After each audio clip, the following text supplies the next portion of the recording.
and lived above the building that I was hustling from. They called the police on when I was trying to make some money to feed my daughter. All the niggas struggle, you know what I'm saying? Good, baby. It was all a dream. I used to read Word Up magazine, putting pepper and heavy D up in the limousine, hanging pictures on my wall. Every Saturday, rapping back Mr. Magic Molly Mall. I let my tape drop to my tape hop, smoking weed and bamboo, sipping on private stock. Way back when I had the red and black lumberjack with the hat to match. Remember rapping Duke? The hard. You never thought that hip hop would take it this far. Now I'm in the limelight 'cause I run tight. Time to get paid, blow up like the world trade. Born sinner, the opposite of a winner. Remember when I used to eat sardines for dinner? Eat the raw cheese, Lucy beef, chicken free. Fuck, snap the flex, love, fuck, star ski. I'm blowing up like you thought I would. Call the trip, same number, same hood. It's all good. And if you don't, now you know, nigga. Nice. Hey, a little bit of like Mr. Biggie Smalls, the you're a DJ notorious now? one. I would like to be one in my past life. Welcome everyone. We're back. Jamaica Miles, Shawn Young. Hey. Focus Friday. We in the building. How's it going, Jamaica? It's going. It is. I mean, there's a lot going on. There's a lot going on from New York to Palestine. From New York to Palestine, we got a lot to talk about today. Welcome to everybody coming in to join us, to have this discussion. Love to see y'all every Friday. Love to be here to having these discussions from the Black perspective. The Black perspective, that is. From the Black perspective, it's the whole thing. So seeing that no one asked me how I'm doing, I'm gonna say I'm doing fine. Sorry. I'm doing fine today. I'm having doing, it's been a good day. You know, too late. It's been a good day. Not a lot of. It hasn't been a lot of good days recently. Yeah, it's been tough. But it's been the work. But it's always been the work. It's been life. It's been kind of how things go. But today in particular was a really good day. Met up with some really good people. Looking at some opportunity down the line. I'm very hopeful. For the future of the work. Speaking of the work, I just want to jump into it real quick. We talk about our good brother Walter Simpkins. Yeah.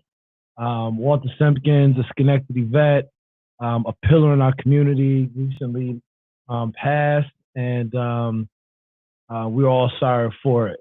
He was a giant in our communities, and from being the executive director of Community Fathers and all the work that happened there, just being a pillar in the community.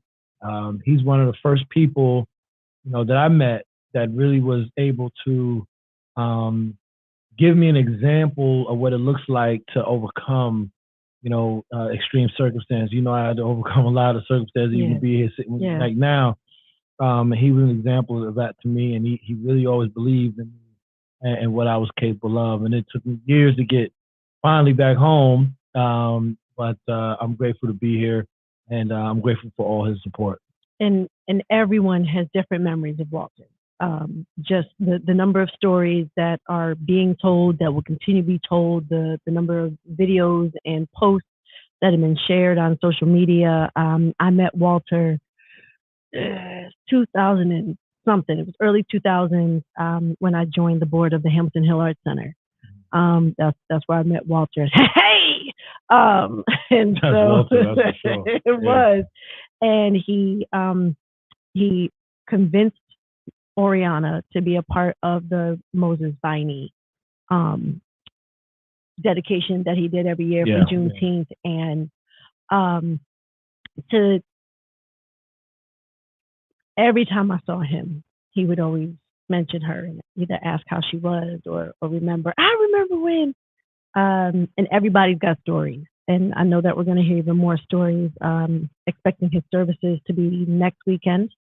When we have more details, of course, we'll share them with everyone. But from what I hear right now, it looks like it's going to be next Saturday, but don't have all the full details. But I've definitely already locked that day on the calendar. So yeah, no, for sure. Rest in power, Walter. And listen, man, if you knew Walter Simpkins, you got a story to share, please do. But also remember his work and what he was able to do. As we getting calls right now, people are calling in right now to share. That's not me. Share what's going on with Walter. Oh, that's me. I was like, no, it's too early. It's not time for me to break fast yet. I like thought it was my alarm to break fast. I'm like, no, it's not time.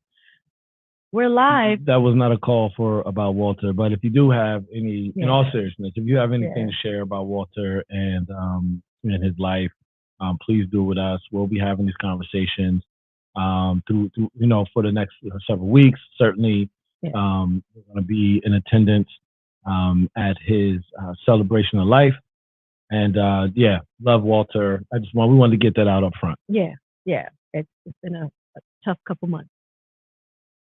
I mean, life is precious. Yeah. Life is precious. And it's also finite, at least this form. Yeah, absolutely. Right. And the sadness that we all feel when someone's no longer here in the same presence, in the same form, and we can't reach out to them and all of that always reminds me of how grateful I am to be here. And I ain't perfect, in any sense with doing that, but I remind myself, how important it is to be grateful for the life I have and the people that are in it, and really looking to always make sure I have some kind of contribution here that's a benefit to more than just myself.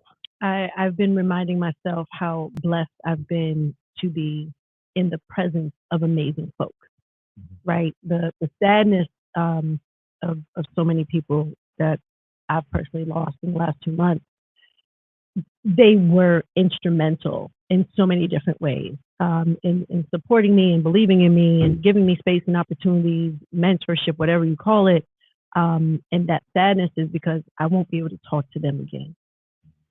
But to try to remind myself of what I've already learned from them and to continue that forward. Like I've got richness and been blessed. And so for those individuals, including Walter, I will remember those stories, including one about bread. I'll tell you that one next time.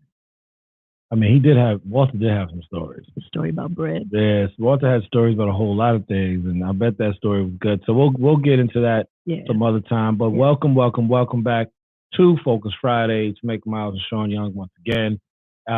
Like we just said, when we started, there's a ton of things happening in our community. Yep. It seems like an avalanche. Like every day we look up, there's some new news about what Trump has decided to destroy or get rid of or to assail, right? In the tyranny that is the Trump administration. We'll start with Palestine if you want. No, from New York to Palestine. From New York to Palestine. So what's happening in New York, Jamaica? I mean, we just we were just at an event on Wolf Road in New York about Palestine. You didn't see it coming. I'm going to let you go ahead and take it. Go ahead. Let the people know what was happening. We're reporting back to the people. What's going on? So Palestinian Rights Committee, as well as a whole bunch of other groups and organizations, including all of us, Jewish Voice for Peace, and others, came together for an action at the intersection of Wolf Road and Central Ave, right by Colony Center, if you're familiar with the area. Palestinian flags all over the place, banners everywhere, just like we have here in the office. That one is me. And just calling for an end to genocide, an end to the U.S. supporting the genocide and occupation and the bombs being dropped on babies.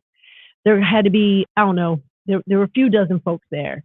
And it was powerful, and also the opportunity to talk to folks about how our struggles connect. Yeah, right? That's right. How our struggles connect, and folks were there for it. They're like, absolutely no, yes. But it is often, Ayed was there with the bullhorn, and it was good to be in company with comrades for sure. No, I agree. It was great to be in community with everyone that was there. And I mean, at the end of the day, we've been doing this thing, for quite some time, just basically trying to call an end to what we're seeing as a clear genocide. So many innocents have lost their lives in this one-sided, destruction. And I feel like there's way too many people that are comfortable with that. And there may be many more people that want change to happen, don't know how to, don't know how to approach it.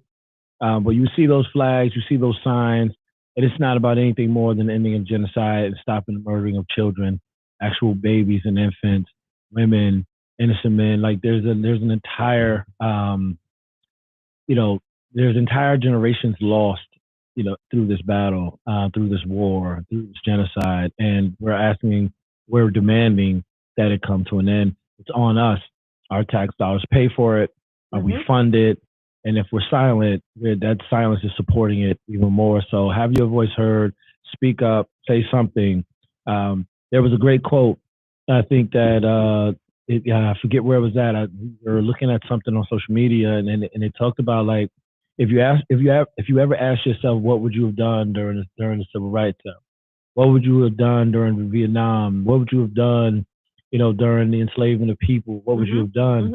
You don't need to look any further than what you're doing right now. Right now. So if you're doing nothing, that's an opportunity for you to snap out of it, to wake up, and get yourself involved and get busy and do something.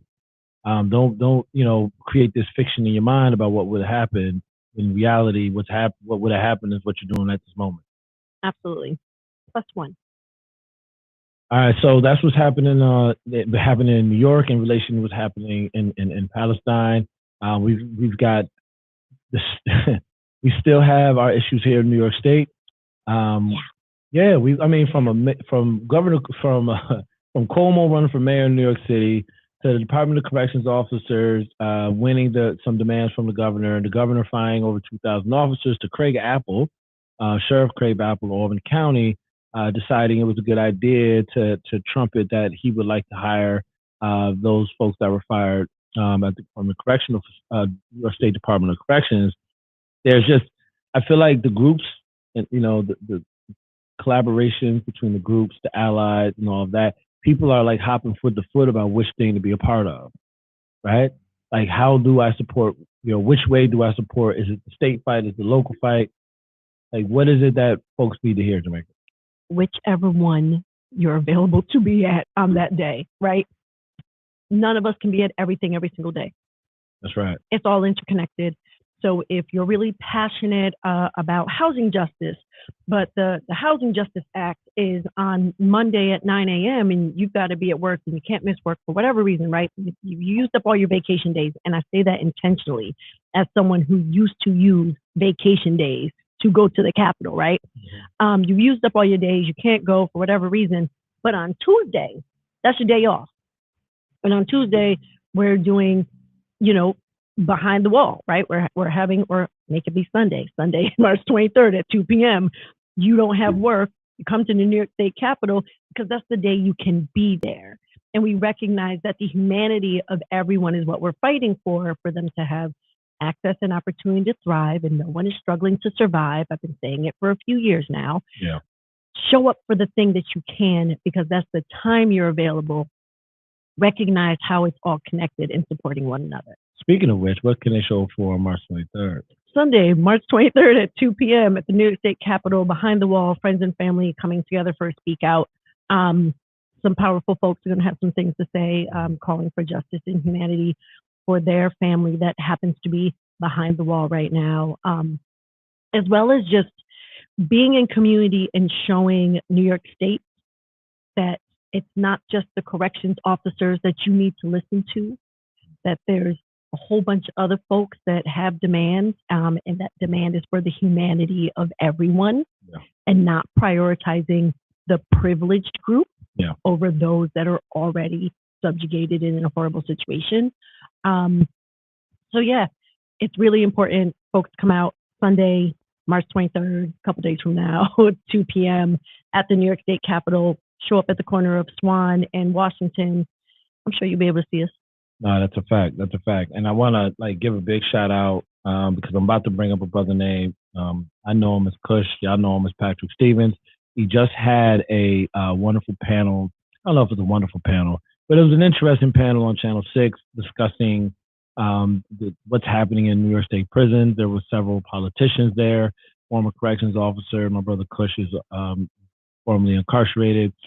There was a woman whose son is incarcerated. There was another woman whose husband is a corrections officer.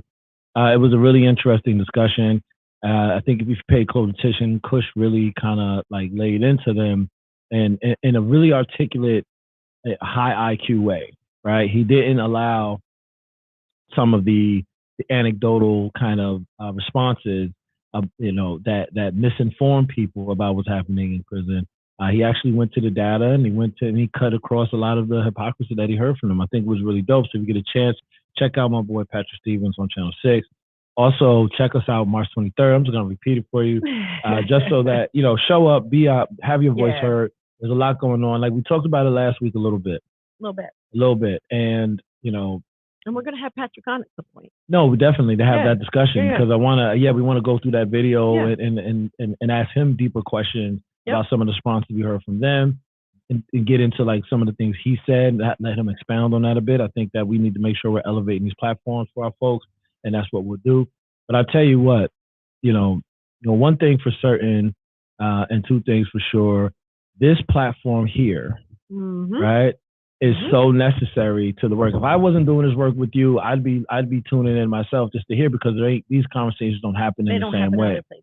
And I think that Jamaica, like more and more people are kind of fed up and looking for a pathway forward, getting tired of the status quo. And I'm gonna do what I said last week. It's time for new leadership.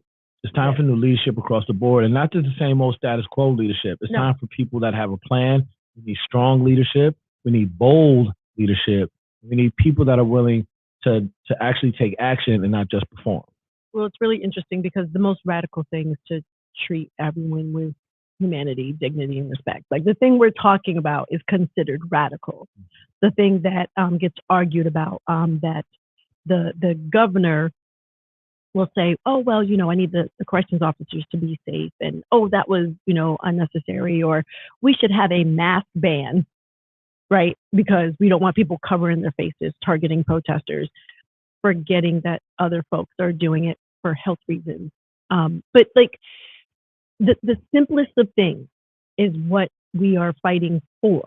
Yeah. It's not some outrageous, like, we're not saying that everyone should have a spaceship that goes to the moon. But they don't care about logic, though. Housing, healthcare, education, right? Livable wages, folks to be able to feed themselves and have healthy food and clean water and clean air. Like these are not crazy things. I don't think any of us think it is. My question is, why don't we already have it? No, I don't think he thinks it's crazy. I think he just don't give a damn. I think that people just don't give a damn. They know it makes sense. Yeah. To help to do this thing for more people, but that impacts their bottom line, or it's not in their interest because the funding they get doesn't allow it to be in their interest, right? So that's what I mean about new leadership. Yeah.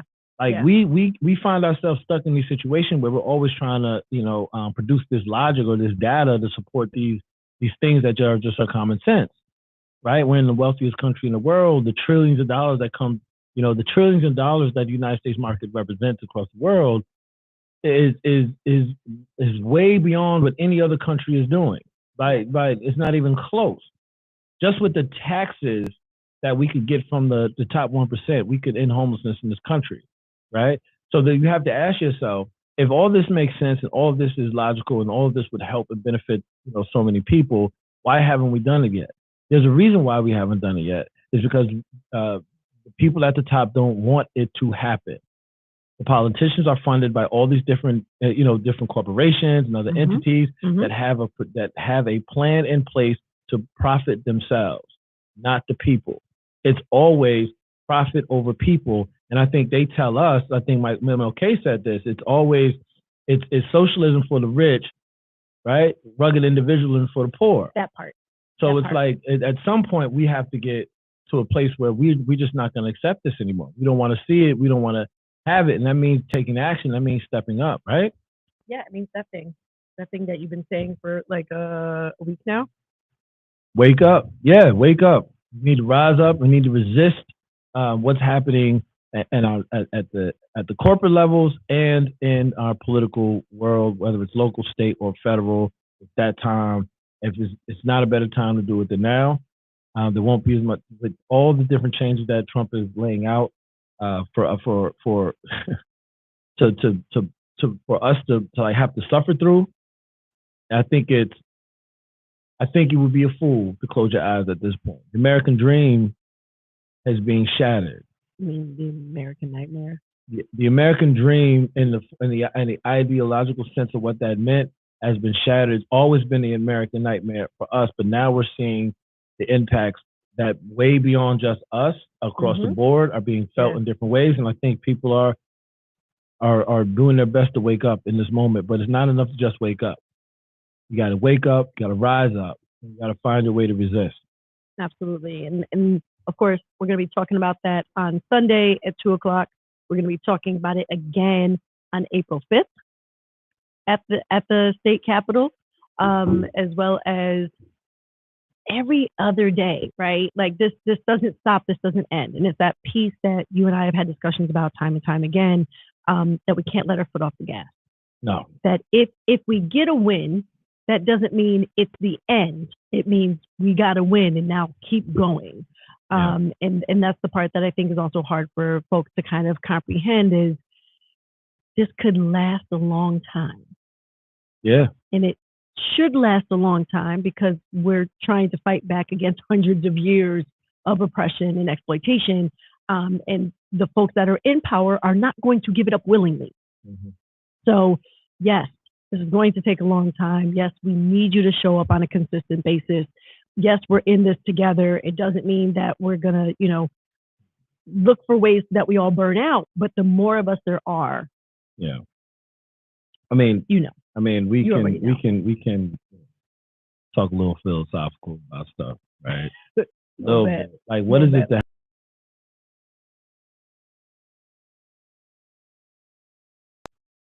but to have it well lit? I know this is a little bit off, maybe it's connected. I think it's connected, but like in all seriousness, when you think about doing this work and think about, what it means to live this life and to toil mindlessly at some job, waiting for a gold watch, because that's the generation that was just before us. Like that was what was taught. I got some of that coming up, not as much, especially not coming from my community, but it was taught to go toil your life away at this place. Go to school, get that job, sit in that office, work there till you can't do anything else. Retire in your 60s with only a few years left to enjoy your life on your own. And I think we're and I think we're so much more deserving of that. Absolutely. While we're toiling at that job, those CEOs, those people, the shareholders, whatever the case, are just living their lives on your back. And when we're talking about extraction of resources, that's kind of what we're talking about. The extreme profits that a Walmart or a Target or any of these major corporations make, right, way outsizes the what they're paying out to their workers, right? So so it's kind of like, if you're just paying a livable wage, they don't even want to do that. No. You know what I mean? So it's like, to me, it's just what's a life if it is not a life well lived, right? What's a life if it's not a life well lived? The current life we have right now in the United States of America, because that's the goal, right? Is just like you said, for them to extract as many resources as they can from as many places as they can, whether it is our bodies or if it's literal resources in the ground in other countries, at the expense of those people who live there, and then exploiting other people with their labor. And the current administration is no longer behind the curtain. It's not like some covert operation. It's right in front of your face, cutting down, threatening to take away the Department of Education, threatening Medicaid, threatening Social Security, threatening the things that actually support the lives of individuals, for the benefit of the few. That's right. And if we do nothing, they'll do it. That's right. Because Congress hasn't stopped him. The judges rule against him, and he does it anyway. Yeah, just recently I heard he made a remark about, requesting that the Supreme Court rein in the lower courts that are blocking some of his executive orders. Oh, look, it's a lot going on. I know we spoke about this being an existential crisis. I know that some of you may kind of understand what that means, others may not. I pray that y'all wake up before it's too late. I'm not saying that the sky is falling, but I'm certainly saying it seems like it's getting closer. I I would say the sky is falling. I'm with Chicken Little on this one. And if we do nothing, then we will simply be under the rubble. Another thing that I thought of, right, is all these actions that Trump has taken. Whether it's whether it's the shipping those men over those Venezuelan men over to El Salvador, and then there's several stories coming out now about some of those folks and like their families are talking about who they were and how much they weren't a part of any gang, et cetera, et cetera. Yep. Remember, he just busted a move, shipped them over in chains, and now got them After shaving their heads. So now like you have this, you have Trump through executive orders, through acquiescence of the legislator, which he has control of, and through the reaction of the Supreme Court, dismantling different parts of the country that people like literally lost their lives for those changes. Lost their lives, were run out of the country, were imprisoned, lost their name, were blacklisted in places. Like people put in pain, blood, sweat, and tears for those changes that we are seeing being tore down with the stroke of a pen in the fastest time ever, because he's only been in there 2 months at this point. And like so like to think that those changes happened at such a cost, and that this man can come in and just dismantle them at a whim, I think it's just so very disrespectful, and it should be so shocking to everyone that's paying attention. And that it's not just him by himself, because Congress is letting it happen. He's doing things that are not actually within his power. He is moving against the Constitution of the United States, the thing that, the Holy Grail, moving against the Constitution of the United States, not respecting what his role and responsibility is within the three branches of power, and simply saying, I'm going to do whatever I want to. And those that actually have the power, Congress, to do something about it are sitting back. And I actually believe the reason they're doing it is because if Congress were to step up, use their power to stop this president, they worry that the next Congress would be able to stop the next president, whoever they are. Well, the thing is, the whole idea of three branches of government is to have checks and balances. What? It wasn't an idea for so the whole idea about that system was to make sure that like these branches of government are supposed to have equal powers from the judiciary, the legislature, and the executive branch. They're supposed to play a check on the president. The president's supposed to be able to play his check on the legislator, and the judiciary is supposed to play a check on it all. So it's important, to be reminded of that. Like we've not to say that we've never had an administration that was kind of in lockstep with the legislature. We've seen that with Democrats, we've seen that with Republicans, et cetera, et cetera. But at this point, we've seen so many different, from Roe v. Wade to affirmative action to the illegal kidnapping and detainment of residents in our community. Like all those things are tumbling down. It's all tumbling down with acquiescence of those three branches of government. And this is what I mean by we need to have new leadership, because the leadership we have allowed this to get this far. Exactly. So what were they? So and some of the funders from the people from the quote unquote Democrats or the left are the same funders for those on the right. So like while we're sitting here trying to pick and choose between who we like, who we don't like, they're being funded by the same person, so they have a very, very similar agenda.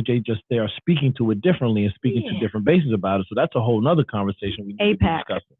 We'll talk about AIPAC another time. AIPAC, BlackRock, all of these different. There's several. They are funding Democratic and Republican campaigns, and so if it is not the people that wake up, that rise up and resist, then it is going to get worse faster.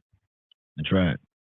Starting with Sunday, March 23rd, is your opportunity to come out to the Capitol at 2 o'clock. And if you haven't already, signed up for the email list. Make sure you like, follow, and subscribe. Our link tree is untitled and free. Sign up to be a part of our email list, United We Thrive 2025. There's lots of ways to be connected, to be plugged in. But if you don't take that first step, you're supporting it too. Yeah, there is no place to be silent in this movement. There's the what's that? You phrase I can't used to stand have? still on a moving train. You're everyone's moving on the moving You train. cannot right? stand still on a moving train. It's That funny. is- You know what's funny?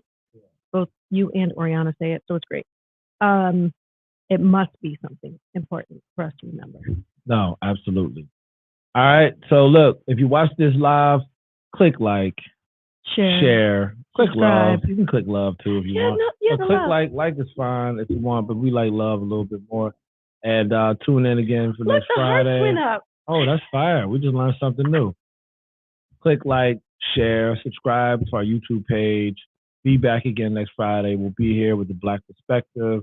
Shawn Young and Jamaica Miles signing off. Y'all have a beautiful weekend.